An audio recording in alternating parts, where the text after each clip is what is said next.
enjoyed the warm welcome that I got at the resource center, and I got a tour of the rooms and the classrooms and the hall, and what struck me was the unusual architecture, which was interesting and which made me feel welcome.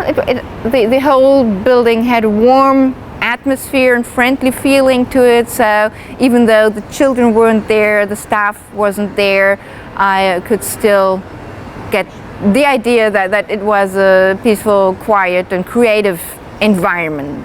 So I cannot say anything about how the work is done there, because I just didn't see any children, any students.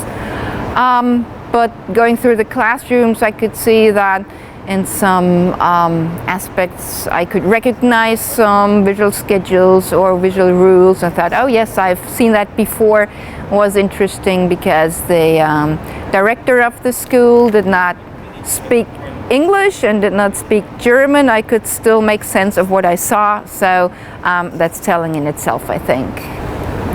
Well, unfortunately, I don't speak any Russian, so the feedback from the audience, I cannot get direct feedback, but looking at the faces, I feel, although it's long sessions and it is tedious listening for hours, I feel that they're interested and that they are receptive to the things that I say, and I really enjoy talking and presenting because I feel it's a very receptive audience.